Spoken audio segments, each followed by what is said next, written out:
చాలా అనుభవస్తుని, నేనే అన్ని సృష్టించాను అని ప్రతి విషయంలో చెప్తూ ఉంటారు. కానీ ఆ సీనియరు, నేను ఎంతో అనుభవించని చెప్పేటువంటి వ్యక్తి తన స్వార్థం కోసం, ఉనికి కాపాడుకోవడం కోసం ఏది పడితే అది మాట్లాడడం అటువంటిది సంస్కారం అనిపించుకోదు. తను అనుసరిస్తున్నటువంటి విధానాలను తనను తాను రక్షించుకోవడం కోసం కేవలం బురద జల్లేటువంటి కార్యక్రమమే నా యొక్క విధానము అని తను వివరిస్తున్నటువంటి తీరు చూసి నిజంగా ఈయన ఒక గల్లీ లీడరా లేకపోతే ఎంతో సీనియర్ అని చెప్పుకున్న వ్యక్తి ఎందుకు ఇంత దిగజారు మాట్లాడతాడు అనేటువంటిది అనిపిస్తూ ఉంటుంది. ప్రభుత్వం పారిపోతుంది, మేము అడిగినవి ఏది చెప్పట్లేదు, సంక్షేమం అమలు కావట్లేదు అని చెప్పి పదే పదే మధ్యన మాట్లాడుతున్నారు గౌరవ ప్రతిపక్ష నేత గారు. అయ్యా చంద్రబాబు నాయుడు గారు, ఇప్పుడున్నటువంటి ముఖ్యమంత్రి జగన్మోహన్ రెడ్డి గారు పారిపోయేటువంటి వ్యక్తి అంటే ఎవరన్నా నమ్ముతారా? 151 సీట్లతో ముఖ్యమంత్రి 150 మంది శాసనసభ్యులు ముక్కుముడిగా జగన్మోహన్ రెడ్డి గారి నాయకత్వాన్ని, ఆయన యొక్క విధానాలని ప్రతి ఒక్కటి ఆయన చేస్తున్నట్టు విధానాలతో చూసి గర్వపడుతూ ఆయన ముఖ్యమంత్రిగా మేము శాసనసభ్యులుగా పనిచేసేందుకు గర్వపడుతున్నాం. మరి నువ్వేమో పారిపోయేటువంటి ప్రభుత్వము అని చెప్పి పారిపోవాలని చూస్తున్నారు అని మీ యొక్క పేపర్లలో మీరు రాయించుకుంటున్నారు. మీరు జూమ్ కాన్ఫరెన్స్లో మాట్లాడినట్టున్నారు. 9 నెలల నుంచి కరోనా వచ్చిన సమయాన్ని నుంచి పారిపోయిన వాళ్ళు ఎవరన్నా ఉన్నారు అని అంటే 2 ఉన్నారు. ఒకరు గౌరవ ప్రతిపక్ష నేత, 2 ఆయన కుమారుడు. 2 పారిపోయి హైదరాబాద్లో దాక్కొని అక్కడి నుంచి ప్రతి ఒక్కటి పార్టీ ప్లీనరీ కూడా జూమ్ ప్లీనరీ అట, జూమ్ ప్రెస్ మీట్లు, తెలుగుదేశం నాయకులను కూర్చోపెట్టి ఐఐటి వాళ్ళతో కాన్ఫరెన్స్ అని, డాక్టర్స్తో జూమ్ అని, రైతులతో కూడా జూమ్లో మాట్లాడుతున్నా అని చెప్పి ఒక జూమ్ లీడర్గా, ఒక జూమ్ నాయుడుగా తయారైనాను. నీ పేరే జూమ్ నాయుడు.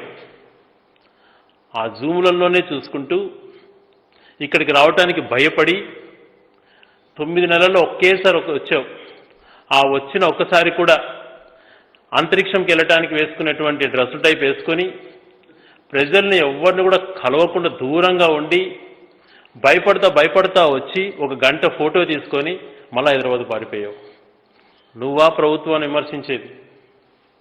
ఏ అర్హత ఉందని చెప్పి నువ్వు ప్రభుత్వాన్ని విమర్శిస్తున్నావు?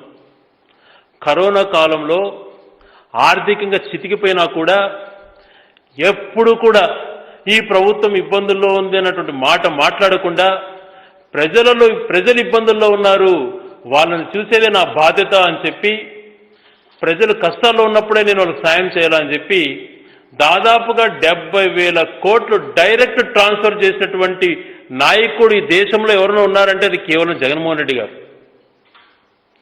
70,000 కోట్లు డీబీటీ, డైరెక్ట్ బెనిఫిషరీస్ ట్రాన్స్ఫర్, డైరెక్ట్గా ప్రజల ఖాతాలలోకి. గతంలో మనం చూసాం, ఒక ప్రధానమంత్రి గారు మాట్లాడేవారు, ₹1 సంక్షేమ కార్యక్రమానికి కేటాయిస్తే లంచాలు పోయి లాస్ట్కు 15% మాత్రమే ప్రజలకు చేరేది అన్నటువంటి మాట మనం అప్పుడు విన్నాం.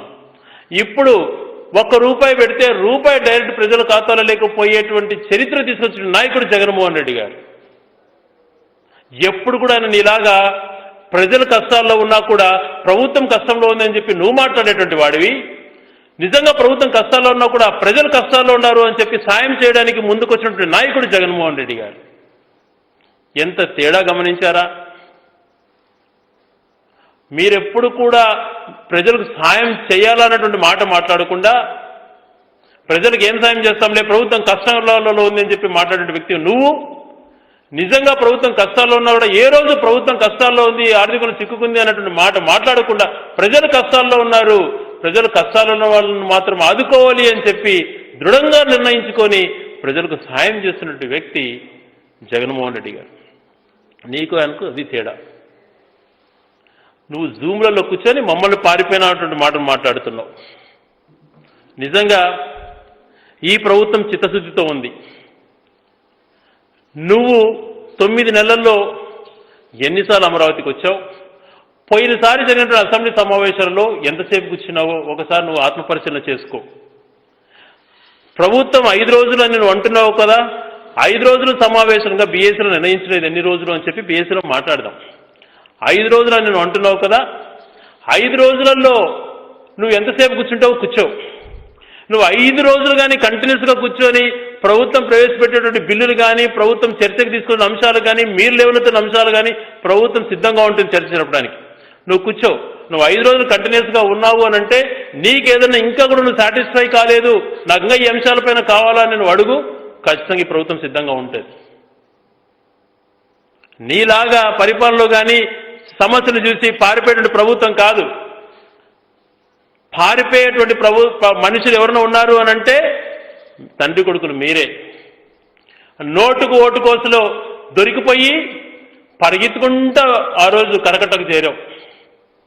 ఈరోజు కరోనా అని చెప్పి దాక్కొని ఉన్నాం. ప్రజల దగ్గరికి రావయ్యా అంటే వచ్చిన 1 గంట ఫోటో కోసం అంతరిక్ష యాత్రకు పోయేవాడి మాదిరిగా వస్తావు. మీరు విమర్శలు చేస్తే ఏముంటుంది చెప్పండి? సరైనటువంటి చర్చ రావాలి. ప్రభుత్వం అమలు చేస్తున్నటువంటి సంక్షేమ కార్యక్రమాలపైన కానీ, పాలసీస్ పైన కానీ ఏమన్నా ఇష్యూస్ను మీరు లేవతీస్తే ఏ అంశం పైన అయినా, ఎటువంటి అంశం పైన అయినా ఈ ప్రభుత్వం సిద్ధంగా ఉంది చర్చించడానికి. కానీ పొలిటికల్ మైలేజ్ కోసము, రాజకీయ కోళ్ళ దుష్ట ఆలోచనలతో నీ ఎల్లో మీడియా క్లిప్స్ పట్టుకొని లేని ఉన్నట్టుగా భ్రమింపజేసి తప్పుదోవ పట్టించాలి అని చూస్తే ఖచ్చితంగా గట్టిగా సమాధానం చెప్తాం. అది మా బాధ్యత కూడా. నీకు అలవాటు అదే. ఏ టాపిక్నైనా డైవర్ట్ చేయాలి, ఆ టాపిక్ ప్రభుత్వానికి వస్తున్నటువంటి మైలేజ్ రాకూడదు అని దుష్ట ఆలోచనలు నీకుంటాయి. నీలాగా ఈ ప్రభుత్వానికి పబ్లిసిటీ పిచ్చి ఉండదయ్యా.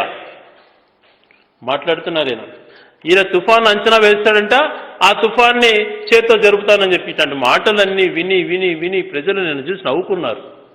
ముందస్తు చర్యలు తీసుకోవటంలో కానీ, ప్రాణ నష్టాలు జరగకుండా ఎటువంటి చర్యలు ఈ ప్రభుత్వం చేపట్టిందో అందరికీ కూడా తెలుసు. ప్రతి ఒక్కటి రాజకీయ కోణంలో రైతులకు సహాయం చేయట్లేదంట. రైతు వ్యతిరేక, నీలాగా రైతు వ్యతిరేక ప్రభుత్వం అనుకున్నావా? ఇది రైతుల ప్రభుత్వం, రైతుల కోసం ఏర్పడిన ప్రభుత్వం. చరిత్రలో ఎప్పుడు లేని విధంగా గతంలో ఇన్పుట్ సబ్సిడీ అంటే రాదని డిసైడ్ అయిపోవాలి. ఎప్పుడో కేంద్ర ప్రభుత్వం వస్తుందంట, వాళ్ళు పరిశీలన చేస్తారంట, వాళ్ళు ఏదో ఇస్తారట, ఇది ఇచ్చినా కూడా సగం మింగేసేటువంటి పరిస్థితి ఉండేది. ఇప్పుడు జరిగింది, పంట నష్టం జరిగింది అని చెప్పి డేటా ఫీడ్ చేస్తే నెల రోజుల లోపల ఆ డబ్బులు ఆ నష్టపోయినటువంటి రైతుకు చేరుతున్నాయి. మరొక పక్క ప్రభుత్వం మద్దతు ధర నిర్ణయించి తడిచినటువంటి ధాన్యాన్ని కూడా కొనుక్కోవాలా అని చెప్పి ప్రయత్నం చేస్తోంది, కొనుగోలు చేస్తాం. వేరుశనగ మద్దతు ధర ఏదైతే ప్రకటించిందో 3,200 కోట్లు ఒక చరిత్ర అది. ఆ డబ్బుని ఖర్చు పెడుతూ రైతులకు నష్టపడకుండా రైతు దగ్గర నుంచి అన్ని రకాల ఏదైతే రైతు భరోసా కేంద్రం డిస్ప్లే చేస్తున్నారో మద్దతు ధర ప్రకటించి ఖరీఫ్కి కానీ రాబోయేటువంటి రబీకి కానీ వాటికి అన్నిటికీ కూడా పే చేసి తీసుకొని రైతులకు ధైర్యంగా అండగా నిలబడుతున్న ప్రభుత్వం ఇది. ఈ ప్రభుత్వం పైన విమర్శ చేస్తున్నాం. 80% మందికి వెల్ఫేర్ చేరట్లేదు, కేవలం 20% మందికే చేరుతుంది అని అంటున్నాం. చంద్రబాబు నాయుడు గారు, మీకు నేను ఒకటే సవాల్ విసురుతున్నా. నీకు దమ్ము ధైర్యము అని ఉంటే ఈ 70,000 కోట్లు మేము డీబీటీ డైరెక్ట్ బెనిఫిట్స్ ట్రాన్స్ఫర్ చేశాం. ఎంతమంది పేద ప్రజలకు అందిందో పంపించి మీ నాయకులు మీరే వెళ్ళండి, స్వయంగా గ్రౌండ్కి ఇంటింటికి వెళ్ళండి. మేము ఇచ్చిన పేపరో లేకపోతే నువ్వు తయారు చేసుకున్న పేపరో తీసుకో, ఇంటికి వెళ్ళు, అడుగు వాళ్ళకి ఏం చేరినాయి అన్నటువంటిది టిక్కేసుకో. అర్హులయ్యి ఉండి ఏదైనా రాలేదు అని చెప్తే అడుగు, అది చూపించు. వాళ్ళకి అర్హత ఉంటే చేసేటువంటి పూచి మేము తీసుకుంటాం, బాధ్యత మేము తీసుకుంటాం. 80 కాదు 100కు 100% మందికి అర్హులున్న వాళ్ళకి అందరికీ కూడా ఈ ప్రభుత్వం చేరుస్తుంది సంక్షేమ కార్యక్రమాలు. కులం, మతం, పార్టీ, జెండా, స్వార్థం ఇవన్నీ ఏమీ లేకుండా డైరెక్ట్గా ప్రజల యొక్క ఖాతాలో వేస్తూ దేశంలో ఒక రికార్డు సృష్టించి ఇటువంటి ప్రభుత్వం పైన వరదలేటువంటి కార్యక్రమం చేస్తున్నాం. ఎప్పుడన్నా కూడా ఇన్ని ఆర్థిక ఇబ్బందులు వచ్చినా కూడా ఎక్కడన్నా వెనకడికి వేసిందా? అదే నువ్వు ఉండింటే ఏం చేసిండేవాడి? కరోనా వచ్చేసింది, రాష్ట్రం చాలా కష్టంలో ఉంది, ఏమి ఇవ్వలేను అని చెప్పి క్యాన్సిల్ చేసేసిండేవాడి. దాదాపుగా చెప్పిన విధంగా మేనిఫెస్టోలో 90% అమలు చేసి దాదాపుగా చెప్పనటువంటివి 40 పైగా హామీలు నెరవేర్చినటువంటి ప్రభుత్వం జగన్మోహన్ రెడ్డి గారి ప్రభుత్వం. మేనిఫెస్టోలో చెప్పనేటివి కూడా 40 అంశాలను పేద ప్రజలకు చేర్చినటువంటి ప్రభుత్వం జగన్మోహన్ రెడ్డి గారి ప్రభుత్వం. మరి ఈ ప్రభుత్వాన్ని నువ్వు విమర్శిస్తున్నావంటే కేవలం నీ ఉనికి కాపాడుకోవడం తప్పితే వేరేది లేదు. కోవిడ్ నిబంధనలు కొనసాగుతూ ఉన్నాయి. కేంద్ర ప్రభుత్వం ఇచ్చినటువంటి ప్రోటోకాల్స్ ఉన్నాయి. ఈ పరిస్థితులలో రాజ్యాంగానికి సంబంధించిన కాన్స్టిట్యూషనల్ ప్రాబ్లం వస్తుంది కాబట్టి డిసెంబర్ 14 లోపల హౌస్ నడపాలి కాబట్టి కంపల్సరీ అయినటువంటిది ఇది కాబట్టి ఆ నిబంధనలకు అనుగుణంగా హౌస్ నడపాలని ఆలోచన చేస్తే నువ్వు పెట్టరేగి మాట్లాడుతున్నావు. దాదాపుగా మన కౌన్సిల్లో కానీ అసెంబ్లీలో కానీ 60 సంవత్సరాలు దాటినటువంటి వ్యక్తులు 60-70 మంది పైగా ఉన్నారు. వాళ్ళ పరిస్థితులు ఏంటి? నిబంధనలకు పాటించకుండా చేయమంటావా? నువ్వే చెప్పు. నువ్వు ఎన్ని రోజులు కావాలంటే అన్ని రోజులు నువ్వు హౌస్ నడుపుతావు. నువ్వు ఎంతసేపు కూర్చుంటావో చెప్పు. వచ్చే లాస్ట్ టైం జరిపిన అసెంబ్లీ సమావేశాలలోనే వచ్చినటువంటి అధికారులకు కొంతమందికి ఈ పాండమిక్ ఆ టైంలో కరోనా వచ్చినటువంటిది, ఆ బాధ్యత వాళ్ళకి ఏదన్నా అవుతే వచ్చిన ఎంప్లాయీస్ కానీ ప్రభుత్వం కదా బాధ్యత అవుతుంది. అందుకు ఆ ప్రోటోకాల్స్ ప్రకారం చేద్దాము. ఆ రూపేణా క్వశ్చన్ అవర్ కూడా తీసుకోలేని పరిస్థితి. ఎందుకంటే ఆడ ఎక్కువ మంది అధికారులు అక్కడ ప్లేస్ చేసేదానికి అవకాశం ఉండదు కాబట్టి నిర్ణయం తీసుకుంటే దానికి విమర్శలు. ఇదే మేము సొంతంగా తీసుకున్న నిర్ణయం కాదయ్యా. రాజ్యసభలో కూడా వాళ్ళు కూడా ఇచ్చిన ప్రొసీడింగ్స్ రాజ్యసభలో ఏది ఈ కోవిడ్ పాండమిక్ సిచ్యువేషన్స్లో క్వశ్చన్ అవర్ రద్దు చేస్తున్నట్టు.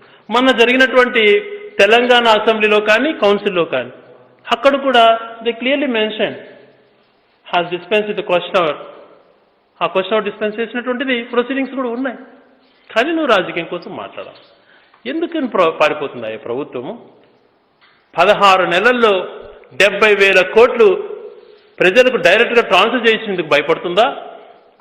ప్రతినిత్యం కోవిడ్ యొక్క ఎదుర్కొనే విషయంలో దేశంలోనే అత్యున్నతంగా పనిచేసినటువంటి ఆంధ్రప్రదేశ్ ప్రభుత్వం అని చెప్పి ప్రతి ఒక్కరు మాట్లాడినందుకు మేము పారిపోవాలా? ఏ అంశాలు వచ్చినా కూడా ప్రజలకు తోడు నీడగా ఉంటూ ప్రతి అంశాల్లో నువ్వు పెట్టినటువంటి పాత బాకీలు అన్ని తీరుస్తూ ఏ ఒక్క ప్రజలకు ఇబ్బంది జరగకుండా చూసినందుకు మేము పారిపోవాలా? దేనికి పారిపో? నువ్వు చెప్పు. నువ్వెందుకు హైదరాబాద్లో పారిపోయావు అన్నటువంటిది చెప్పాలి. మేము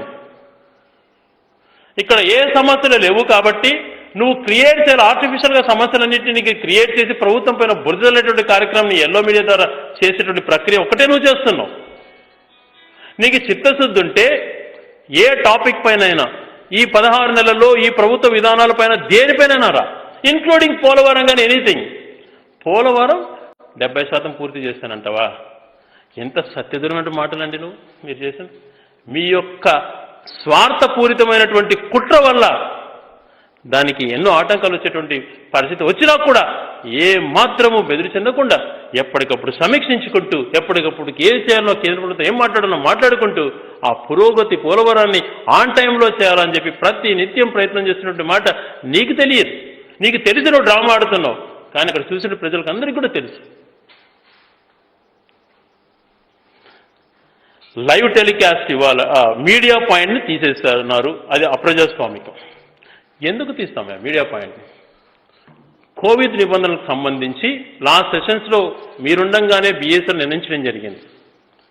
లైవ్ టెలికాస్ట్ అన్నటువంటిది అసెంబ్లీలో జరిగినంతసేపు డైరెక్ట్ ప్రతి టీవీ ఛానల్కి ఇస్తాం. ఎలాగా నీ భజన చేసేటువంటి ఛానల్స్ మంచి జరిగేటివి చూపించు. మాకు ఆ బాధ లేదు. మీరు చూపించాలనుకుంటే నిజంగా చిత్తుంటే చూపించు. కంటిన్యూస్ లైవ్ ఉంటుంది. మీడియా పాయింట్ వల్ల అక్కడ గుమికునే జనం అంతా కూడా అక్కడ సోషల్ డిస్టెన్స్ ఉండదు కాబట్టి మనకిచ్చిన నిబంధనలలో సోషల్ డిస్టెన్స్ ఉండాలి కాబట్టి అక్కడ ఆ రోజు మీడియా పాయింట్ వద్దనుకోవడం జరిగింది. అంతేకాని మీడియా పాయింట్ని తీసేసి ఏదో సార్ మీకెందుకయ్యా? మీకు మోసేటువంటిది ఒకటే కదా. ప్రభుత్వానికి ఏ రకంగా మంచి చేసినా కూడా చెడుగా చూపించాలని చూపేటువంటి మీడియా మీదకి ఉంది. అది అదే పని చేస్తూ ఉంటుంది. మేము ప్రతి నిమిషం ప్రతి ప్రొసీడింగ్ లైవ్ అన్ని ఛానల్స్కి ఇచ్చే విధంగా పూర్తిగా హౌస్లో పెట్టడం జరిగింది. మీడియా ప్రెస్ని కానీ ఎలక్ట్రానిక్ వాళ్ళని ఎవరిని కూడా మేము బ్యాన్ వద్దనలేదు. ప్రెస్ గ్యాలరీలో సోషల్ డిస్టెన్స్ పాటిస్తూ మీరు ఆ పర్మిషన్ తీసుకొని టెస్ట్ చేసుకొని ఖచ్చితంగా వస్తే మీకు అందరికీ కూడా పాస్ ఇస్తారు. అక్కడ ఈ అంశం స్పష్టంగా మీకు తెలుసు. కానీ రాజకీయం చేయటం, మీడియా వ్యవస్థను దిగజార్చి స్వార్థం కోసం లేనటువంటివి రాసి 24 గంటలు ప్రభుత్వాన్ని ఏ రకంగా బురద చల్లేటువంటి కార్యక్రమం చేసేటువంటి మీకు ఎంత చెప్పినా మీకు బుద్ధి రాదు, మీరు మారరు. వరదల విషయాలలో నువ్వు మాట్లాడావు. కడప జిల్లాలో పింఛా తెగిపోయింది, అన్నమైన ఆర్గనైజ్ చేయలేకపోయారు. అయ్యా చంద్రబాబు నాయుడు గారు, పింఛా డ్యామ్ అన్నటువంటిది 0.3 TMC కెపాసిటీ ఉన్నటువంటి ప్రాజెక్ట్. ఎగువన అతి భారీ వర్షాలు కురిచి అక్కడ ఉన్నటువంటి చెట్లన్నీ కొట్టుకొని రావడంతో దాదాపుగా 1,30,000 క్యూసెక్కులు వరద వచ్చినప్పుడు మీరు గత 5 సంవత్సరాల పరిపాలనలో నువ్వు అంతకుముందున్న 10 సంవత్సరాలు ముఖ్యమంత్రిగా ఇటువంటి ప్రాజెక్ట్స్ అన్నీ కూడా చిన్న రిపేర్లను చేయలేకపోవడం వలన కొన్ని అక్కడ ఆ ఉధృతికి కొంచెం కట్టగినటువంటి వాస్తవం. దాని వల్ల కెపాసిటీ పెంచి ఏ రకంగా నిర్ణయం తీసుకోవాలన్నటువంటిది గౌరవ ముఖ్యమంత్రి గారు సూచించారు. కేవలం సత్యదూరంటి మాటలు మాట్లాడేదో తప్పులు దారి పట్టించాలని చూడకు. నీకు ధైర్యం ఉంటే కన్స్ట్రక్టివ్ సజెషన్స్తో రా, దేనిపైన చర్చించడానికి సిద్ధంగా ఉంటాం. పారిపోవాలని చూస్తోంది, అవి చేయాలని చూస్తోంది. ఎవరయ్యా అన్డెమోక్రటిక్గా వ్యవహరించింది? నీ 5 సంవత్సరాల పీరియడ్లో ఎంత అన్డెమోక్రటిక్గా వ్యవహరించావో, నువ్వు ఎన్ని రకాల వ్యవస్థను నాశనం చేశావో నిజంగా ఎన్ని తలుచుకుంటే ఇప్పటికీ నిన్ను బహిష్కరించాలి పర్మనెంట్గా రాజకీయాల నుంచి. అన్ని తప్పులు చేశారు మీరు. మరి ఈరోజు బరి తెగించి మాట్లాడుతున్నారు. నీకున్నటువంటి 23 మంది ఏమో గెలిచారు. మీ ఫిగర్ అప్పుడు 23 మందిని లాక్కున్నారు కాబట్టి 23 మంది వచ్చారు. దాంట్లో ఎంతమంది వెళ్ళిపోయారో ఇప్పుడు నీకు ఎంతమంది ఉన్నారో నీకే తెలియదు. ఉన్నవాళ్ళు కూడా నిన్ను చూసి అసహించుకుంటున్నారు. నీ విధానాలను చూసి ముందు వాళ్ళని కాపాడుకో. వాళ్ళ యువతను వస్తామన్నా మా ప్రిన్సిపల్స్తో మేము చేర్చుకోవట్లేదు, కానీ ఉన్న వాళ్ళని నీ దగ్గర కాపాడుకోవడం చేసుకో. రాజకీయంగా బురదనేటువంటి కార్యక్రమం కాకుండా కన్స్ట్రక్టివ్గా నువ్వు దేనిపైన వచ్చినా, ఏది ప్రభుత్వ విధానాలపైన నువ్వు పాలసీస్ పైన కానీ అమలవుతున్నటువంటి కార్యక్రమాలపైన కానీ ఏ సమస్య పైన నువ్వు వచ్చినా ఈ ప్రభుత్వం సిద్ధంగా ఉంది. ఎన్ని రోజులైనా చర్చించడానికి, ఎంతసేపైనా చర్చించడానికి. కేవలం రాజకీయ కోణంలో నీ అజెండాను సపరేట్ అజెండాగా పెట్టుకొని ఏదో చేయాలని చూస్తే మాత్రం సహించం, ఖచ్చితంగా ఆన్సర్ చేస్తాం. మీకు చిత్తశుద్ధి ఉంటే ఈ అసెంబ్లీ సమావేశాలు మీకు అసెంబ్లీ సమావేశాలంటే ఒక సీరియస్నెస్ ఉండదు, ఏముండదు. మాకు ఇన్ని చేసినాం కాబట్టి మేము కోరుకోవాలి. ఇంకా 30 రోజులు 40 రోజులు ఉన్నా కూడా అంత చెప్పుకునేటువంటి కార్యక్రమాలు ఈ ప్రభుత్వం 16 నెలల్లో చేసింది. మీకు నిజంగా ఎటువంటి దానిపైన చిత్తశుద్ధి ఉన్నా ఏ అంశంపైన చెప్పండి. రేపు BScలో 100% అన్నిటిపైన క్షుణ్ణంగా మేము సమాధానం ఇస్తాం.